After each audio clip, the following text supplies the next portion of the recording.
Hello എല്ലാവർക്കും നമസ്കാരം. ഇന്നത്തെ ക്ലാസ് എന്ന് പറയുന്നത് കറണ്ട് അഫയേഴ്സിൻ്റെ ക്ലാസ്സാണ്. അപ്പോൾ കഴിഞ്ഞ ദിവസം നമ്മൾ കേരളം പദവികളിലൂടെ എന്നൊരു ക്ലാസ് ചെയ്തിരുന്നു. അത് ഒരുപാട് പേർക്ക് ഇഷ്ടപ്പെട്ടു. അപ്പോൾ ഇന്ന് നമ്മൾ പഠിക്കാൻ പോകുന്നത് ഇന്ത്യ പദവികളിലൂടെ എന്നതാണ്. ഇന്ത്യയുടെ പ്രധാന പദവികളിൽ ഇരിക്കുന്നത് ആരൊക്കെയാണെന്നാണ് നമ്മളിന്ന് പഠിക്കാൻ പോകുന്നത്. അപ്പോൾ നമുക്ക് ക്ലാസ്സിലോട്ട് കിടക്കാം. ആദ്യം നമ്മൾ നോക്കാൻ പോകുന്നത് ഇന്ത്യയുടെ പ്രധാനമന്ത്രി. ഇന്ത്യയുടെ പ്രധാനമന്ത്രി ആരാണ്? നരേന്ദ്രമോദി. ഇന്ത്യയുടെ പ്രധാനമന്ത്രിയാണ് നരേന്ദ്രമോദി. ഇന്ത്യയുടെ രാഷ്ട്രപതി. ഇന്ത്യയുടെ രാഷ്ട്രപതി ആരാണ്? ദ്രൗപദി മുർമു. ദ്രൗപദി മുർമുവാണ് ഇന്ത്യയുടെ രാഷ്ട്രപതി. ഇന്ത്യയുടെ 15ാമത് രാഷ്ട്രപതിയാണ് ദ്രൗപദി മുർമു. ഉപരാഷ്ട്രപതി ജഗ്ദീപ് ധൻഖർ. ഇന്ത്യയുടെ ഉപരാഷ്ട്രപതിയാണ് ജഗ്ദീപ് ധൻഖർ. ഇന്ത്യയുടെ 14ാമത് ഉപരാഷ്ട്രപതിയാണ് ജഗ്ദീപ് ധൻഖർ. ഇന്ത്യയുടെ സുപ്രീം കോടതി ചീഫ് ജസ്റ്റിസ്. ഇന്ത്യയുടെ സുപ്രീം കോടതി ചീഫ് ജസ്റ്റിസ് ആരാണ്? ധനഞ്ജയ് വൈ ചന്ദ്രചൂഡ്. ധനഞ്ജയ് വൈ ചന്ദ്രചൂഡാണ് ഇന്ത്യയുടെ നിലവിലെ സുപ്രീം കോടതി chief justice. Lok Sabha speaker. Lok Sabha speaker Om Birla. Om ബിർളയാണ് Lok Sabha speaker. Rajya Sabha deputy chairman. Rajya Sabha deputy chairman Harivansh Narayan Singh. Harivansh Narayan Singh ആണ് രാജ്യസഭ ഡെപ്യൂട്ടി ചെയർമാൻ. രാജ്യസഭ പ്രതിപക്ഷ നേതാവ്. രാജ്യസഭ പ്രതിപക്ഷ നേതാവ് മല്ലികാർജുന ഖാർഗെ. മല്ലികാർജുന ഖാർഗെയാണ് രാജ്യസഭ പ്രതിപക്ഷ നേതാവ്. അപ്പോൾ നമുക്കിത് ഒന്നുകൂടി നോക്കാം. പ്രധാനമന്ത്രി നരേന്ദ്രമോദി. പ്രധാനമന്ത്രി നരേന്ദ്രമോദി. ഇന്ത്യയുടെ രാഷ്ട്രപതി ദ്രൗപദി മുർമു. 15ാമത് രാഷ്ട്രപതിയാണ് ദ്രൗപദി മുർമു. ഇന്ത്യയുടെ ഉപരാഷ്ട്രപതിയാണ് ജഗ്ദീപ് ധൻഖർ. ഇന്ത്യയുടെ 14ാമത് ഉപരാഷ്ട്രപതി ജഗ്ദീപ് ധൻഖർ.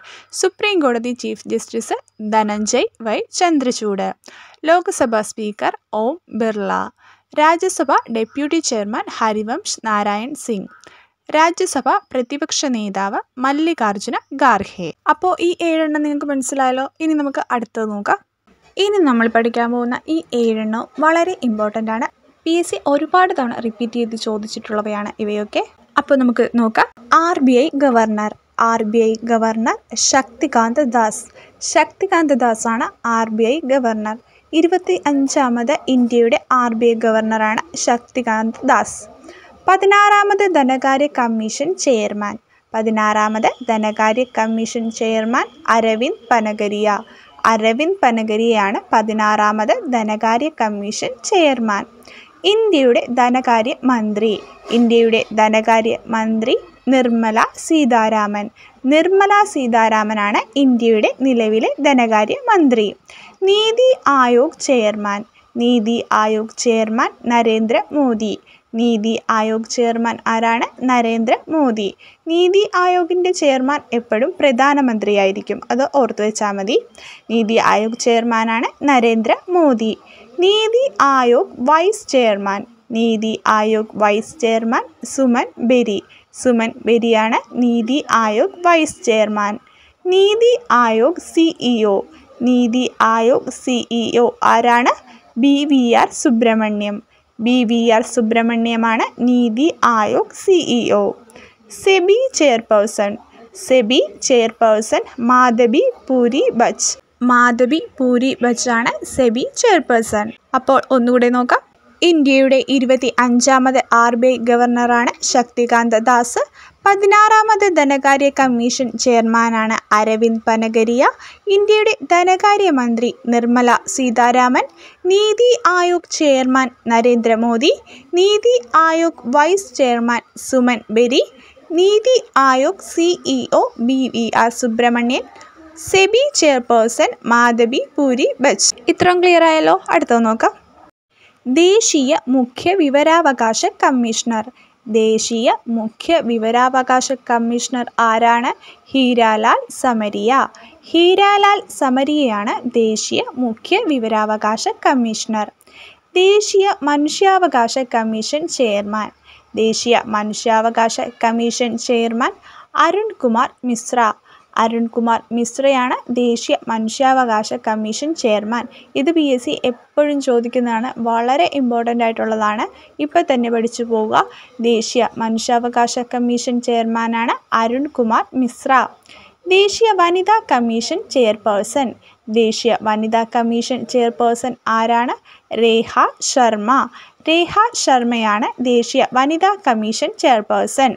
ദേശീയ ന്യൂനപക്ഷ കമ്മീഷൻ ചെയർമാൻ. ദേശീയ ന്യൂനപക്ഷ കമ്മീഷൻ ചെയർമാൻ ആണ് ഇക്ബാൽ സിംഗ് ലാൽപുര. ഇക്ബാൽ സിംഗ് ലാൽപുരയാണ് ദേശീയ ന്യൂനപക്ഷ കമ്മീഷൻ ചെയർമാൻ. ദേശീയ പട്ടികജാതി കമ്മീഷൻ ചെയർമാൻ. ദേശീയ പട്ടികജാതി കമ്മീഷൻ ചെയർമാൻ കിഷോർ മാക്വാന. കിഷോർ മാക്വാനയാണ് ദേശീയ പട്ടികജാതി കമ്മീഷൻ ചെയർമാൻ. ദേശീയ പട്ടികവർഗ കമ്മീഷൻ ചെയർമാൻ. ദേശീയ പട്ടികവർഗ കമ്മീഷൻ ചെയർമാൻ ആരാണ്? ആന്തർ സിംഗ് ആര്യ. ആന്തർ സിംഗ് ആര്യയാണ് ദേശീയ പട്ടികവർഗ കമ്മീഷൻ ചെയർമാൻ. അപ്പോൾ ഒന്നുകൂടെ നോക്കാം. ദേശീയ മുഖ്യ വിവരാവകാശ കമ്മീഷണറാണ് ഹീരാലാൽ സമരിയ. ദേശീയ മനുഷ്യാവകാശ കമ്മീഷൻ ചെയർമാനാണ് അരുൺകുമാർ മിശ്ര. ദേശീയ വനിതാ കമ്മീഷൻ ചെയർപേഴ്സണാണ് രേഖ ശർമ്മ. ദേശീയ ന്യൂനപക്ഷ കമ്മീഷൻ ചെയർമാൻ ഇക്ബാൽ സിംഗ് ലാൽപുര. ദേശീയ പട്ടികജാതി കമ്മീഷൻ ചെയർമാൻ കിഷോർ മാക്വാന. ദേശീയ പട്ടികവർഗ കമ്മീഷൻ ചെയർമാൻ ആന്തർ സിംഗ് ആര്യ. അടുത്ത നോക്കാം. Chief of defence staff. Chief of defence staff ആരാണ്? അനിൽ ചൗഹാൻ. അനിൽ ചൗഹാനാണ് ചീഫ് ഓഫ് ഡിഫൻസ് സ്റ്റാഫ്. കരസേനാ മേധാവി. കരസേനാ മേധാവി മനോജ് പാണ്ഡെ. മനോജ് പാണ്ഡെയാണ് കരസേനാ മേധാവി. വ്യോമസേന മേധാവി. വ്യോമസേന മേധാവി ആരാണ്? V R Chaudhari. V R Chaudhari ആണ് വ്യോമസേന മേധാവി. നാവികസേന മേധാവി. നാവികസേന മേധാവി ആരാണ്? ദിനേശ് ത്രിപാഠി. ദിനേശ് ത്രിപാഠിയാണ് നാവികസേന മേധാവി. അപ്പോൾ ഒന്നുകൂടെ നോക്കാം. Chief of defence staff Anil Chauhan. കരസേന മേധാവി മനോജ് പാണ്ഡെ. വ്യോമസേന മേധാവി വി ആർ ചൗധരി. നാവികസേന മേധാവി ദിനേശ് ത്രിപാഠി. അപ്പോൾ നമുക്ക് ഒന്നുകൂടെ എല്ലാം റിവിഷൻ ചെയ്ത് നോക്കാം.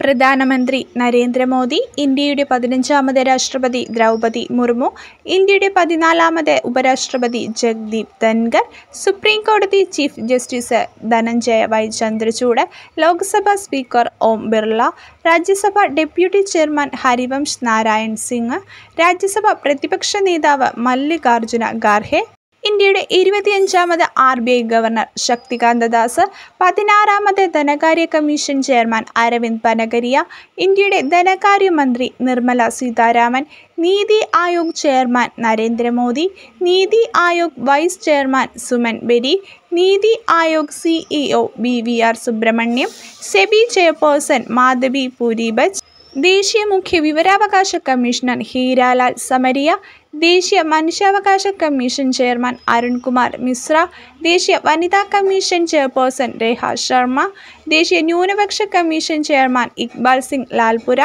ദേശീയ പട്ടികജാതി കമ്മീഷൻ ചെയർമാൻ കിഷോർ മാക്വാന, ദേശീയ പട്ടികവർഗ commission chairman Antar Singh Arya, chief of defence staff Anil Chauhan, കരസേനാ മേധാവി മനോജ് പാണ്ഡെ, വ്യോമസേനാ മേധാവി VR ചൗധരി, നാവികസേനാ മേധാവി ദിനേശ് ത്രിപാഠി. അപ്പോൾ നമ്മൾ ഇന്ത്യൻ പദവികളുടെ എന്ന ടോപ്പിക്കിൽ നിന്ന് 24 എണ്ണമാണ് പഠിച്ചിരിക്കുന്നത്. ഈ 24 എണ്ണവും ഇപ്പം തന്നെ പഠിച്ചു പോവുക. നല്ല രീതിക്ക് പഠിച്ചു പോകാം. ഞാൻ കുറേ തവണ ഇതിൻ്റെ അത് റിപ്പീറ്റ് ചെയ്തിട്ടുണ്ട്. ഇനി വരുന്ന ഓരോ എക്സാമിനും ഇതിൽ നിന്ന് ക്വസ്റ്റ്യൻസ് ഉണ്ടാവും. അത്രയ്ക്ക് ഷുവറാണ് ഈ ക്വസ്റ്റ്യൻസൊക്കെ. അപ്പോൾ നമുക്ക് അടുത്ത ക്ലാസ്സിൽ അടുത്ത ടോപ്പിക്കുമായിട്ട് കാണാം. താങ്ക്